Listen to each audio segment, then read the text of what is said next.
So you're ready to buy a Tesla. So you go to Tesla.com and then you look for your car and you do all your customization and you get to the finally at the end and you find out that you have to wait sometimes from 3 to 12 months. And that's a long time. So I know a lot of people are gonna start looking for cars in the used market. I've owned 4 Teslas now, right? S, 3, X, and Y now.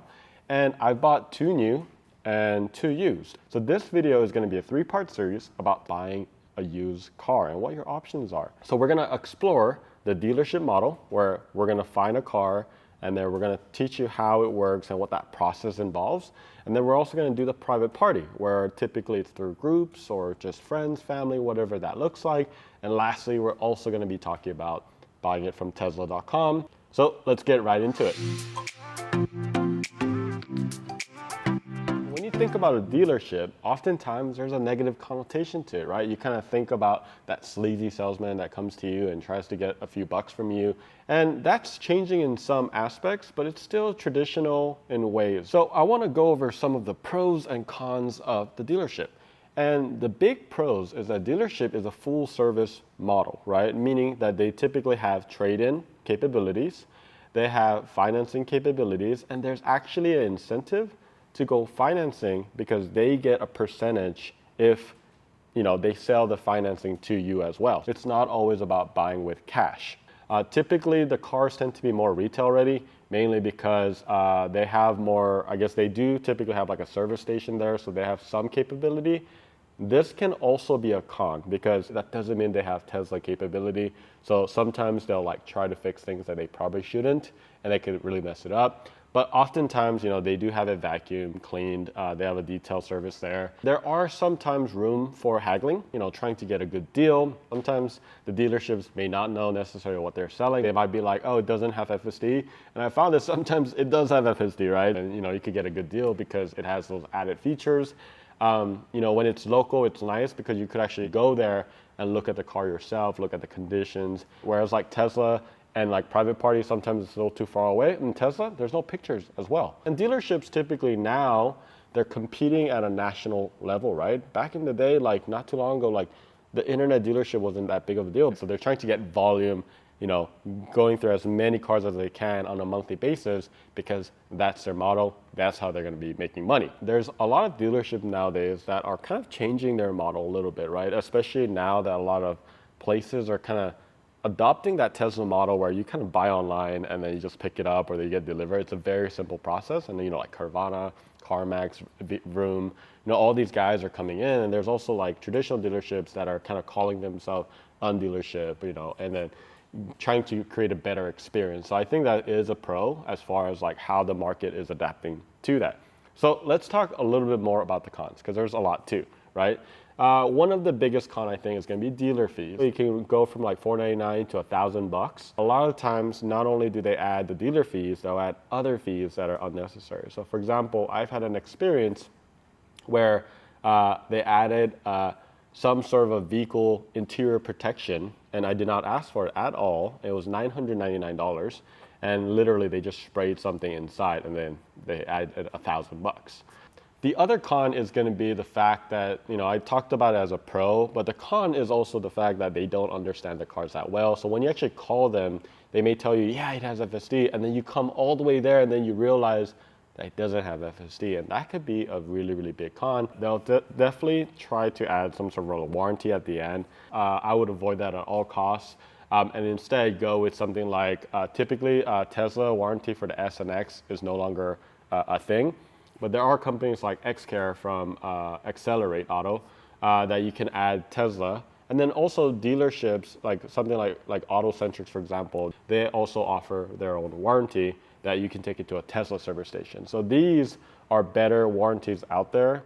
So before I get to talking about where to find your used car from a dealership, please click on the subscribe button. We're coming out with videos every single week. We're gonna have part 2 and part 3. You don't wanna miss out, so click on that button. So let's get right into it. So the first place that typically I'll go is something like the aggregate site, and it's cars.com. You could just go there, you could put like what you want, all models. So let's say I'm looking for an X, max price, my zip code, the distance that I want. You could do 500 miles, and then you could search. one of the things about the dealership network or like just finding dealership is it could take a lot of work, right? Because you're dealing with a lot of this massive listings and you're sifting through a lot more information often at times. But this does a very, very good job in my opinion, as far as like just looking at what's out there. So you can kind of see what the pricing is all throughout. So you got like a 2016 P90D for about 72 for 65,000 miles. It talks about like fair deal. It actually looks at, what the going rate is right now. You could actually look at a Carfax report, and that's what I really like about dealerships, right? If you go to like Tesla.com or private party, you actually have to pay for that, right? And that's like $39.99 per Carfax report.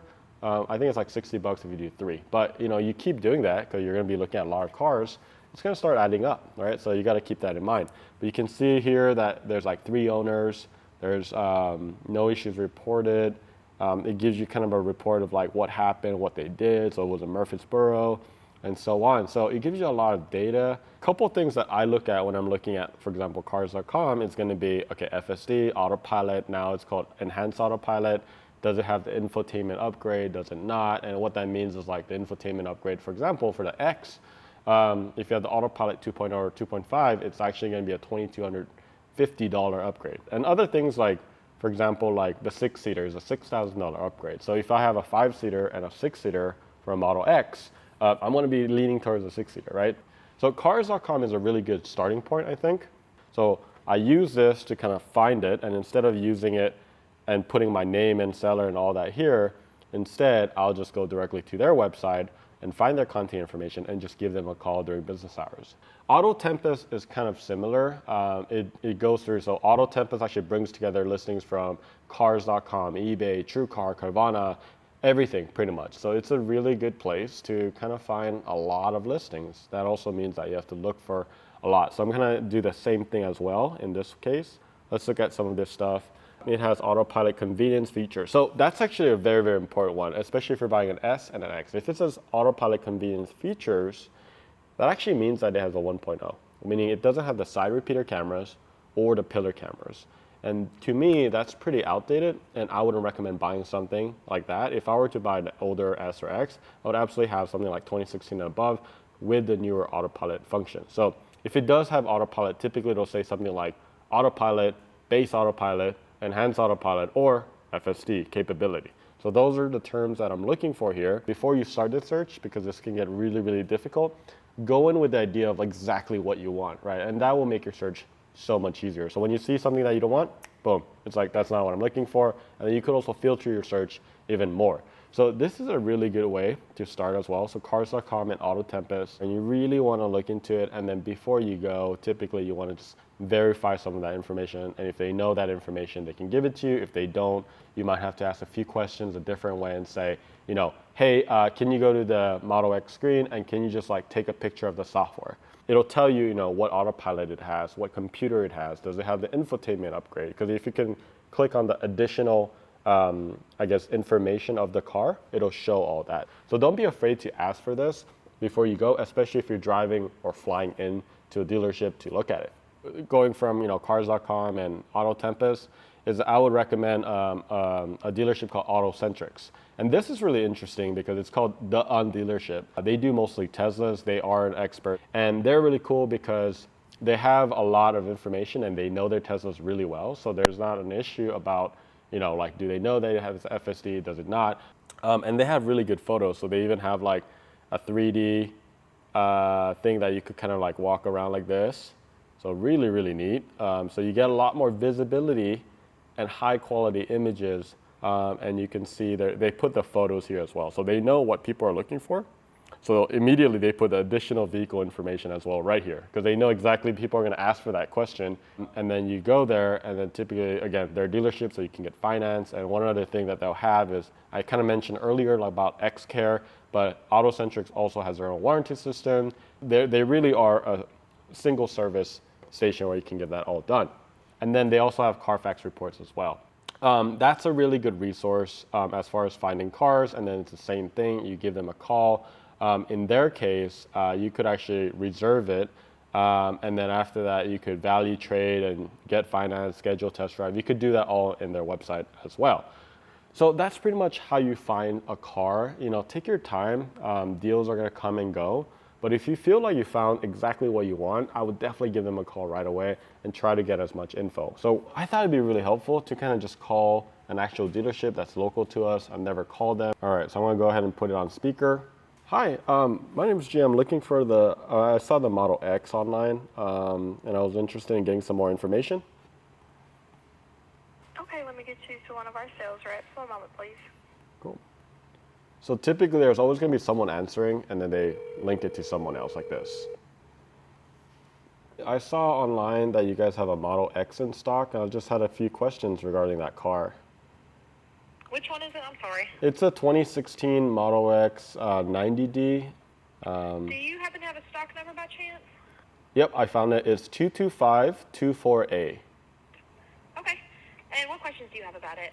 Does it have FSD, or what's the status there? Is it autopilot, enhanced autopilot?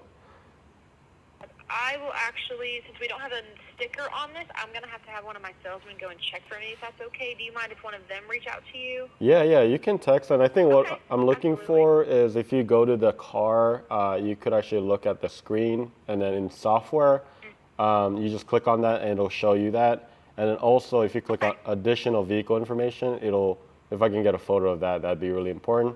And then that'll allow me to kind of get some more information about the car itself. Absolutely.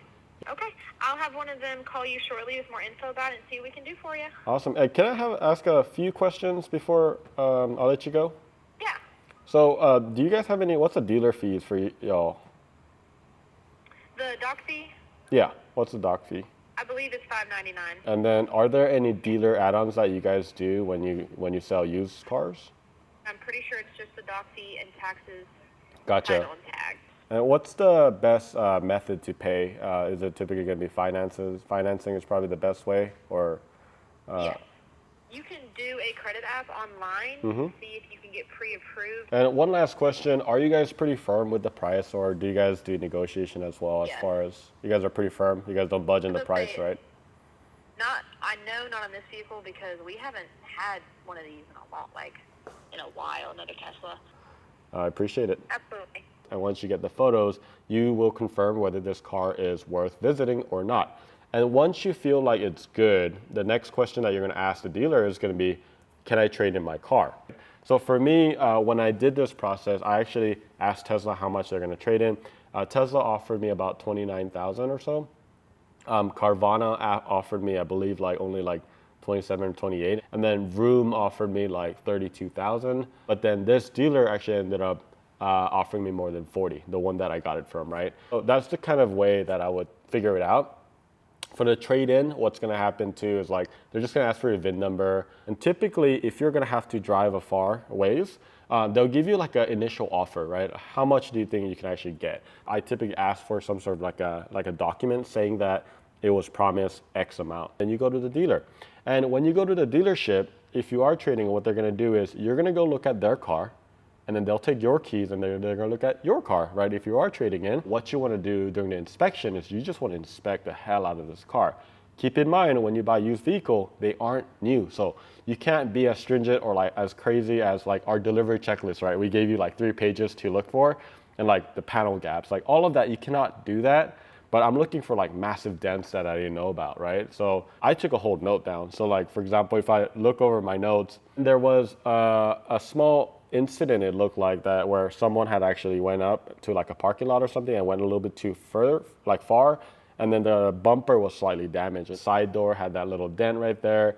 There were a lot of additional scratches. The mirror had a slight, pretty deep scratch on it. The hood had a couple of dents. The rear driver also had a dent in the rear quarter panel.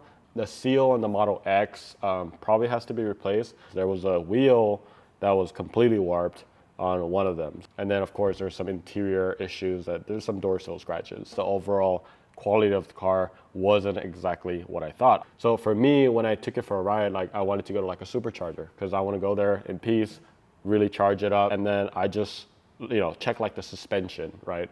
I launched it a couple times just to make sure that nothing is creaking. And here's the thing, when you're here, they want to sell it to you. Take your time, do your inspection, and just look at the car at your own time.